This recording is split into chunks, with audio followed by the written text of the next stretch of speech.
కార్యక్రమంలో మనం ఉపనిషత్ వాహిని అనే క్రమంలో భాగంగా ఈరోజు ఐతరేయ ఉపనిషత్తు గురించి శ్రీ శ్రీ శ్రీ పుష్పగిరి పీఠాధిపతులు విద్యాశంకర భారతీ స్వామి గారిని అడిగి తెలుసుకుందాం. నమస్కారం స్వామి గారు. నారాయణ నారాయణ. స్వామి, ఈ జన్మల్ని మనిషికి ద్విజుడు అంటుంటారు, కానీ ఈ ఉపనిషత్తులో 3 జన్మలు ఉన్నాయి అని చెప్తోంది. మనిషి ద్విజత్వాలు వేరు. ఇక్కడ చెప్తున్నటువంటిది ఇతర శబ్దము చేత ఉపనిషత్తులో ఏదైతే ఐతరేయముగా పిలువబడుతున్నదో, ఇతర సంబంధమైంది, మనకు జ్ఞానాన్ని ప్రసాదించేటువంటిది జ్ఞానభాగంగా ఉన్నది, దానికి 3 జన్మలు ఉన్నాయి. పరమాత్మ ఈ విధంగా సృష్టించాడు. పరమాత్మ దేహంలోకి వెళ్ళాడు. క్షుత్పిపాసలకు అన్ని దేవతల్లో భాగస్వామ్యాన్ని భాగాలుగా కల్పన చేశారు. వీళ్ళ కోసం అన్నాన్ని సృజించారు. అన్నాన్ని సృష్టి చేసిందిను ఆ పదార్థాన్ని తీసుకోమంటే అగ్ని తన యొక్క శక్తితో గ్రహించలేకపోయింది. వాగ్భూత్వా ముఖం ప్రావిశత్ అని చెప్పి మంత్రార్థం చెప్తోంది కదండి. ఇప్పుడు అగ్ని అన్నాన్ని గ్రహించాలి అంటే అది వాక్శక్తి తప్ప దాంట్లో ఇంకో శక్తి లేదు. ఇప్పుడు ఏం చేయాలి? అది కేవలం అన్నము అని చేత దానికి తృప్తి కలగట్లే.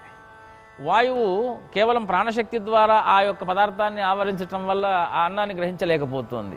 చక్షువు చూడటం వల్ల అన్నాన్ని గ్రహించలేకపోతుంది. ఇలాగా ఉన్నటువంటి సమస్త దేహాల్లో ఆయా లోకపాలకులు అన్నాన్ని గ్రహించలేకపోయేటప్పటికీ వీటికి మూలమైనటువంటి పదార్థం లేకపోతే ఇవి చలనము, అన్నగ్రహణము, సంసార ప్రవృత్తి యందు ఆచరణ చేయలేవు. కనుక పరమాత్మ ఏం చేశాడు? నేను ఇందులో ప్రవేశించాలను.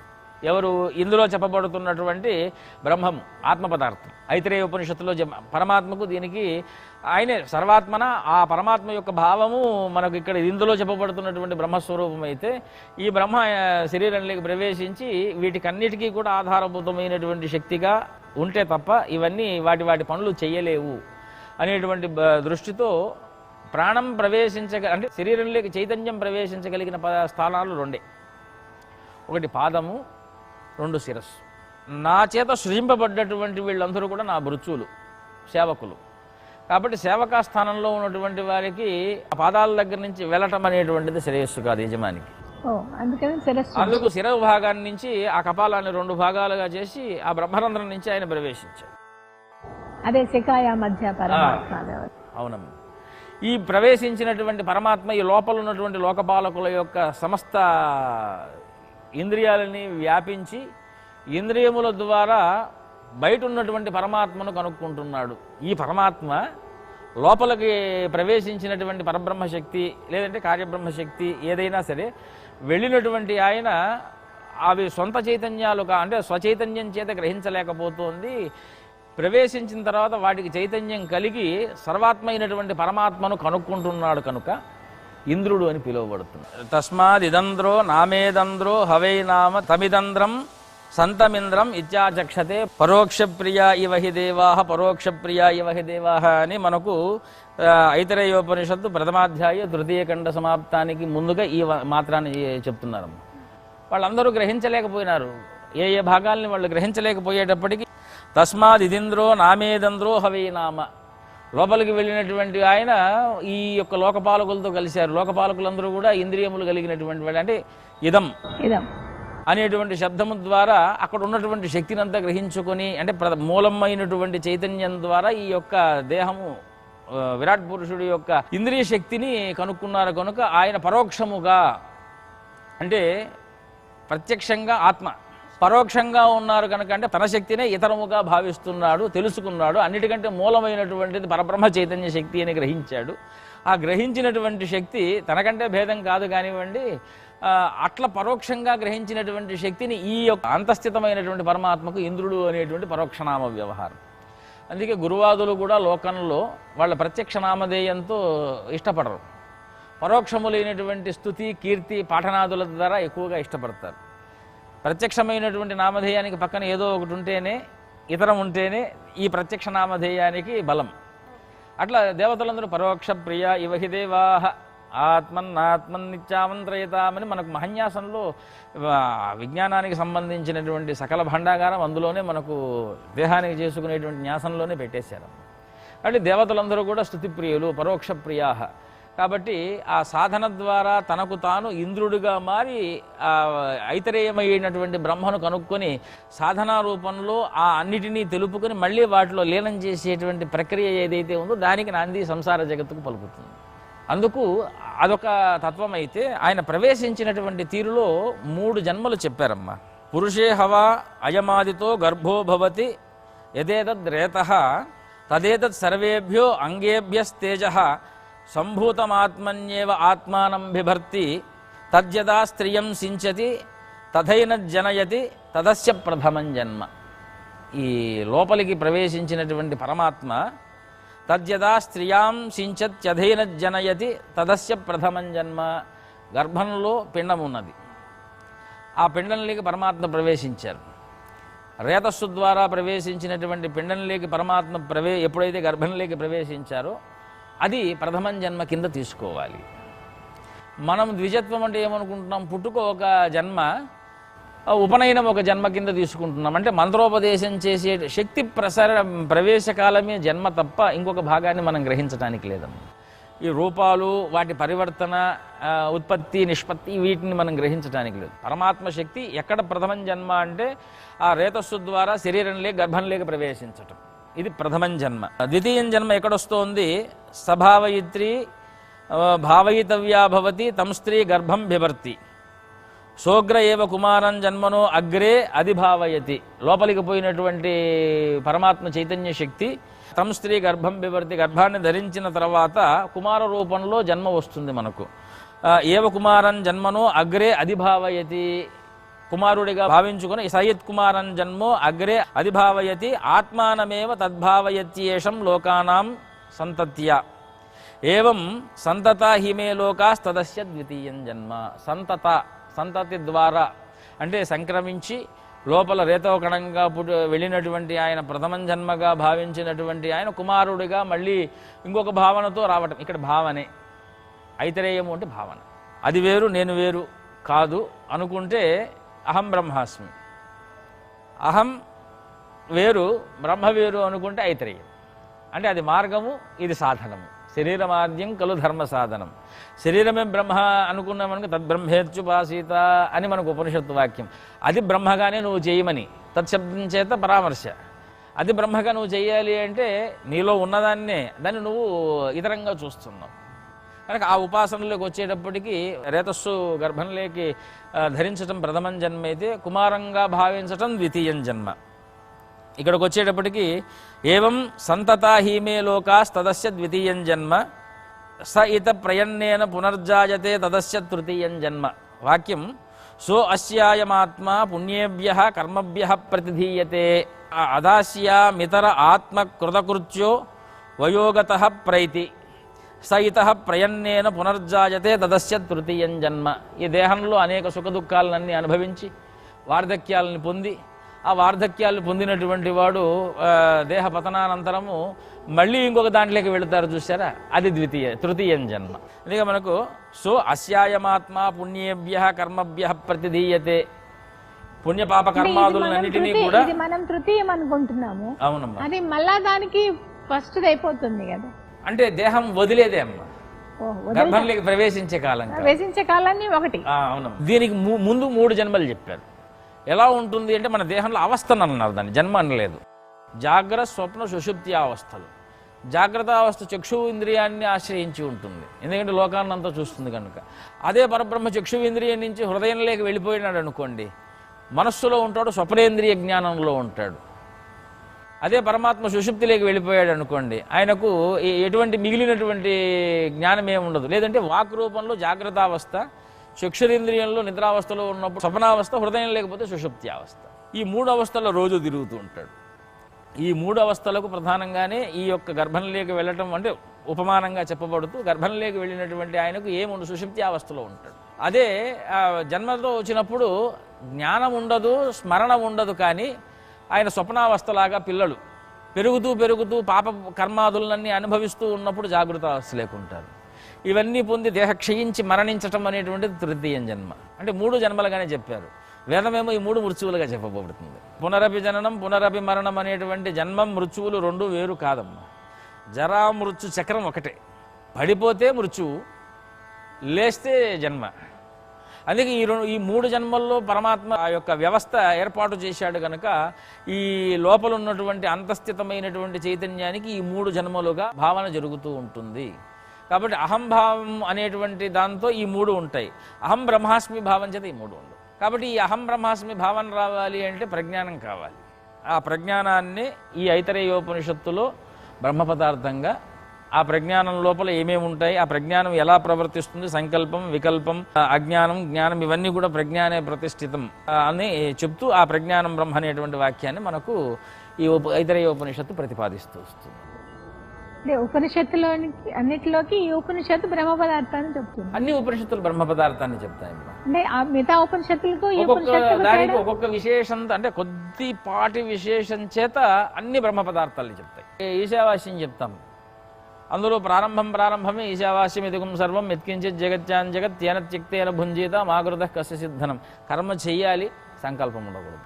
కర్మ ప్రాధాన్యంగా బ్రహ్మోపాసన చెప్తూ, కేనోపనిషత్ దగ్గరకు వచ్చేటప్పటికి మనము ఏది బ్రహ్మ పదార్థంగా గుర్తించాలి, ఏది బ్రహ్మ పదార్థంగా కానిదో గమనించడానికి కావలసినటువంటి సకల పదార్థాలను చెప్తూ, ఈ ఇంద్రాది దేవతలందరూ కూడా వాళ్ళందరూ బ్రహ్మచేత సృజింపబడినటువంటి వాళ్ళే. వాళ్ళకి అహంకారం ఎప్పుడైతే వచ్చిందో అప్పుడు యక్ష పదార్థం పుట్టి, ఆ యక్ష పదార్థముని వీళ్ళు ఏ శక్తి కదల్చలేకపోవడం వలన అప్పుడు ఎవరు నువ్వు అంటే నేను పలాని బ్రహ్మని అని చెప్పటం అనేటువంటిది కేనోపనిషత్తు. కఠోపనిషత్తుకు వచ్చామనుకోండి, కర్మ ప్రాధాన్యంగా ఉంటూ కర్మఫల త్యాగం చేత మనకు బ్రహ్మత్వాన్ని సిద్ధింపజేసేటువంటిది నాచికేతం ఉపాఖ్యానం మృత్యో ప్రోక్తం సనాతనం శృత్వా ఉక్త్వా చ మేధావి బ్రహ్మలోకే మహీయస్య. అంటే శుక్ర పదార్థం శరీరంలో ఎక్కడ ఉంటుంది, ఏ రూపంలో ఉంటుంది, అది కనపడదు, కానీ భావనాత్మకంగా ఉంటుంది. నసందృశే తిష్టతి రూపమస్య న చక్షుషా పశ్చతి కశ్చనేనం వృధా మనీషా మనసాభిక్లుప్తో యయేనం విదురమృతాస్తే భవంతి అనేటువంటి మంత్రార్థాలు కఠోపనిషత్తులో చెప్తున్నాయి. ఇక కేనా కఠ, ఈశావాస్య కేనా కఠ, ముండకంలోకి వచ్చేటప్పటికి ప్రణవ మంత్రమైనటువంటి శబ్దం ద్వారా ఆత్మను మనం తెలుసుకునేటువంటి సాధనం ద్వారా, శరీరం అనేటువంటి ధనస్సుతో లక్ష్యం అనేటువంటి ప్రణవ మంత్ర సాధన ద్వారా మనం తెలుసుకునేటువంటిది అదన వేద సంబంధమైనటువంటిది ముండకోపనిషత్తు. మాండూక్యమేవాలం ముముక్షూణాం మోక్ష సాధనం. ఇంకా అందులో అవస్థాత్రయంగా చెప్తుంటాం. జాగ్రత్తావస్థ, స్వప్నావస్థ, సుషుప్త్యావస్థ, తురీయావస్థ. శ్వేతాశ్వేతరం దగ్గరకు వచ్చేటప్పటికీ అందులో కర్మ సంబంధమై ఏది త్యాగం చేస్తూ మనం ఎలా వెళ్ళిపోవాలి, సన్యాసాశ్రమం ప్రధానంగా, ఇందులో ప్రజ్ఞానం ప్రధానంగా. దశోపనిషత్తులు ఇంకా బృహదారణ్యకం, చాందోక్యంలో అనేకమైనటువంటి ఉపమానాలు, వాదోపవాదాలు, పూర్వపక్షము, ఉత్తరపక్షము, అందులో అనేక బ్రాహ్మణాలతో కూడుకున్నటువంటి ఉదసరావ బ్రాహ్మణం. ఇంద్రుడు ఇంకొక ఆయన వెళ్ళి బ్రహ్మ దగ్గర వేదాంతాన్ని రాక్షసుడు అధ్యయనం చేయాలి అనుకుంటే ఉదసరావ బ్రాహ్మణం అనేటువంటి పేరుతో మనకు మిగిలినటువంటి ఉపనిషత్తుల్లో చెప్పబడుతుంది. అలాగా ఈ ఉపనిషత్తు ప్రజ్ఞానం బ్రహ్మ ఋగ్వేద సంబంధమైంది కనుక ఆయా వేద సంబంధమైనటువంటి ఉపనిషత్తు ఆ మహావాక్యాన్ని నిరూపణార్థము ఉపనిషత్తులు ఉపాసనా మార్గాన్ని నడుపుతూ ఉంటాయి. ఇక్కడ మనకు తృతీయం జన్మ అనేటువంటి దానికి మనకు చెప్తున్నటువంటి మాట, రేత రూపంలో గర్భధారణ జరగటం, కుమార భావనగా జన్మించటం, ఈ యొక్క దేహ భావనగా పుణ్యకర్మాదులన్నీ అనుభవించి మళ్ళీ పడిపోవటం, ఈ మూడు కూడా తృతీయం జన్మ అని. సోస్యాయమాత్మ పుణ్యేభ్య కర్మభ్య ప్రతిధీయతే అధాస్యాం ఇతర ఆత్మ కృతకృత్యో వయోగత ప్రైతి. కృతకృత్య వయోగత ప్రైతి అంటే వయోభారము చేత ప్రైతి, చనిపోవటము. దీన్నంతా కూడా సయిత ప్రయన్నేన పునర్జాయతే, మళ్ళీ పుట్టుట వరకు ఏదైతే జరుగుతుందో తదస్య తృతీయం జన్మ, మళ్ళీ పుడుతూ ఉంటాడు, మళ్ళీ పోతూ ఉంటాడు. ఇదంతా కూడా 3 జన్మల కింద ఈ రకమైనటువంటి జన్మ స్థితిలే చెప్తున్నారు తప్ప మనం పుట్టుకతో కర్మ జన్మత్వాన్ని చెప్పట్లేదు. ఇది జ్ఞానస్వరూపంగా చెప్పబడుతున్నటువంటి జన్మ.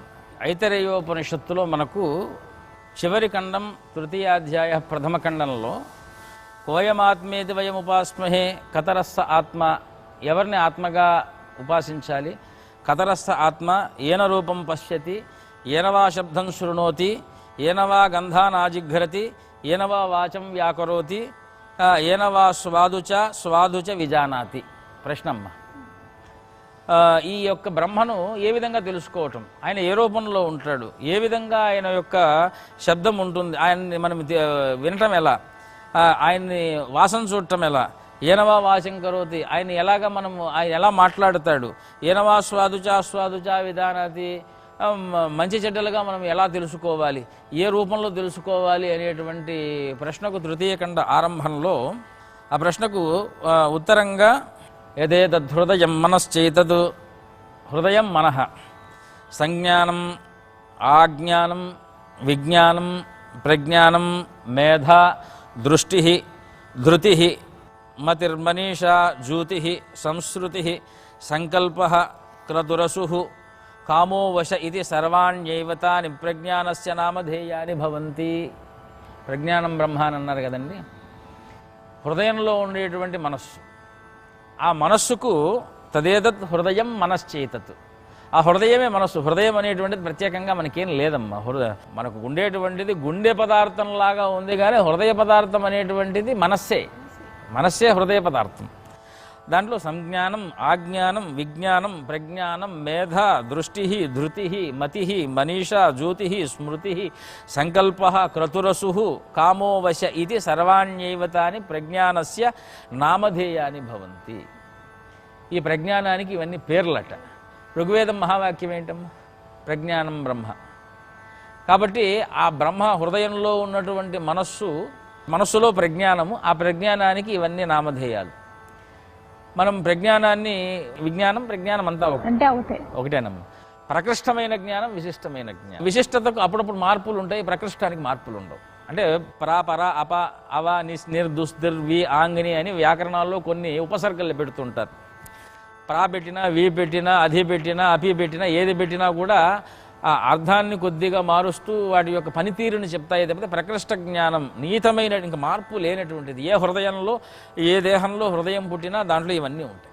ఇక ఆలోచన తీరు దగ్గరకు వచ్చేటప్పుడు కర్మ ప్రవృత్తి వేరు, కానీ ఇవి కామన్, అన్నిట్లో సమానంగా ఉండేటువంటివి. ఇవి ప్రజ్ఞానస్య నామధేయాని అని చెప్తున్నారు. ఇక వీటి ద్వారా మనము ఏమేమి సాధిస్తూ ఉంటామో సాంసారికమైనటువంటి చక్రంలో, అదంతా సాంసారికమైన జీవితం, కర్మ జీవితం.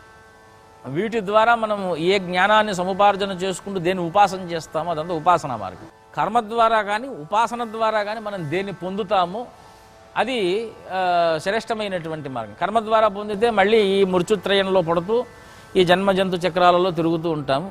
ఆ ప్రజ్ఞానంలో ఈ యొక్క మనకు చెప్పినట్టుగా సంజ్ఞానం, ఆజ్ఞానం, విజ్ఞానం, ప్రజ్ఞానం, మేధ ఇవన్నీ పరమాత్మ భావనతో నిండి ఉంటే యద్భావం తద్భవతి బ్రహ్మవిద్ బ్రహ్మైవ భవతి అన్నారు. కాబట్టి మనం ఏదైతే ప్రధానంగా ప్రజ్ఞాన స్వరూపంగా మనం ఉపాసన చేస్తామో అది బ్రహ్మస్వరూపంగా మారుతూ ఈ జంతు జీవితమైనటువంటి సకల సాంసారిక స్థితిని కూడాను దాటివేసేటువంటి హేతువుగా మనకి ఈ ఉపనిషత్తు ఉపాసనా మార్గాన్ని సూచిస్తుంది. అందుకే శాంతి శ్లోకము, ఆరంభ శ్లోకం కూడా వాంగ్మే మనసి ప్రతిష్ఠిత మనోమేవా జిప్రతిష్ఠితం ఆవిర్మయేధి వేదస్తమ ఆనీస్తః శృతం మేమా ప్రహాసీ అనేన అధీతేన అహోరాత్రాన్ సందధామి అర్థం వదిష్యామి సత్యం వదిష్యామి తన్మామవతు తద్భక్తారమవతు అవతు మాం అవతు భక్తారం. ఓం శాంతి శాంతి శాంతి అని ఆరంభ మంత్రము, ఉపక్రమణ మంత్రము, శాంతి మంత్రం కూడా. మనస్సు వాక్కును ఆశ్రయించి ఉంటుంది, వాక్కు మనస్సును ఆశ్రయించి ఉంటుంది. మనస్సు అంటే ఇందాక చెప్పినట్టుగా ప్రజ్ఞానం, విజ్ఞానం, ఆజ్ఞానం, మేధ, శృతి, ధృతి ఇవన్నీ కనుక ఆ మనస్సు నుంచి పుట్టే వాక్కు నిరంతరము దేన్ని ఆశ్రయించి ఉంటుందో అది మనం అవుతాము అనేటువంటి ఐతరేయోపనిషత్తు మనకు ఈ విజ్ఞానాన్ని అందిస్తూ, పురాణాదులన్నీ కూడా మనస్సులో పరమాత్మను పెట్టుకోవాలి. వాక్ ద్వారా ఎప్పుడూ మనము మంచి వాక్యాలు, సద్వాక్య ప్రయోగం, అన్నిటి సద్వాక్య ప్రయోగం ఉంటే ఏది మాట్లాడినా ఈరోజు సత్యం, రేపటికి అసత్యం. నీకు ఈరోజు మనం ఒకటి చెప్పామంటే రేపు అది చేయలేరు వాళ్ళు. అప్పుడు ఇది స్థిరమైన వాక్యం కాదు. ఈరోజు ఇది సత్యం, ధర్మం. కానీ ఎప్పటికీ ధర్మంగా ఉండేది ఏది అంటే పరమాత్మ యొక్క ఉపాసన, ఆ పరమాత్మను చూపించేటువంటి ధర్మాలు. కనుక ఆ ధర్మము మనస్సు, వాక్కు రెండు ఏదైతాయో కర్మ అదవుతుంది. ఈ మూడు ఎప్పుడు ఒకటవుతుందో అది పరమాత్మ స్వరూపం అనేటువంటి ప్రజ్ఞానాన్ని బ్రహ్మగా మనకు అందజేస్తూ ఋగ్వేద సంబంధమైనటువంటి ఐతరేయోపనిషత్తులో విజ్ఞాన స్వరూపమైనటువంటి పరమాత్మకు అనేక సాష్టాంగ దండ ప్రణామాలు సమర్పించుకుంటూ ఆ ప్రజ్ఞాన స్వరూపమైనటువంటి వెంకటేశ్వరుడి పాదాలకు మనసా వాచా కర్మణ వింటున్న వారికి, చూస్తున్న వారికి అందరి తరఫున అనేక కోటి సాష్టాంగ దండ ప్రణామాలు సమర్పిస్తూ ఆ ఫలాన్ని ఇలా యావత్ లోకాన్ని రక్షించే శక్తిగా సమర్పిస్తూ అమ్మ. స్వస్తి ప్రజాభ్యః పరిపాలయంతాం న్యాయేన మార్గేణ మహిమహీషాః గోబ్రాహ్మణేభ్యः శుభమస్తు నిత్యం లోకాः సమస్తాः సుఖినో భవంతు. ఏడుకొండలవాడ వెంకటరమణ గోవింద గోవింద. నమః పార్వతీపతయే. హర హర మహాదేవ్. చాలా ధన్యవాదాలు గురువు గారు. చాలా బాగా ఇవన్నీ విపులీకరించి ఉపదేశత్తు అంతా చాలా బాగా చెప్పారు స్వామి. ఇది ఈనాటి మంత్రమేమ కార్యక్రమం. ఓం నమో వెంకటేశాయ. స్వామి బోధానంద గోసేవ ఆశ్రమం సైథాపూర్. జ్యోతిష జ్యోతిష్యం, వాస్తుశాస్త్రం మన పూర్వీకులు మనకిచ్చిన వరం. దుర్గాదేవి, కాలభైరవ ఉపాసనతో వాక్సిద్ధి పొందిన శ్రీ శ్రీ బోధానందగిరి స్వామివారు మీకు ఎలాంటి సమస్యలున్నా, వాటిలో ముఖ్యంగా ధన నష్టం, ఆరోగ్య నష్టం, భార్యాభర్తల మధ్య గొడవలు, ప్రేమించుకున్న వారు దూరం అవడం, ఎన్ని సంబంధాలు వచ్చినా పెళ్లి ముడి పడకపోవడం, రోడ్డు ప్రమాదాలు, అప్పుల బాధలు, వ్యవసాయంలో నష్టాలు, పెద్దల మాట పిల్లలు వినకపోవడం, ఆరోగ్య శాంతి, గృహశాంతి, మనశ్శాంతి లేకపోవడం, ఇలాంటి సమస్యలు ఉన్నట్లయితే ఒక్కసారి స్వామీజీని కలవండి. మీ సమస్యలకు తగిన పరిష్కారాన్ని పొందండి. అంతేకాక అన్ని రకాల వ్యాధులకు గోపంచకవ్య మరియు మూలికా వైద్యం చేయబడును. నమ్మకంతో రండి, ఆయురారోగ్యాలతో వర్ధిల్లండి. మా అడ్రస్ స్వామి బోధానంద గోసేవ ఆశ్రమం, సైదాపూర్, వీరభద్రస్వామి గుడి దగ్గర, యాదగిరిగుట్ట. సంప్రదించవలసిన నెంబర్ 9849213754 మరియు 9618034138.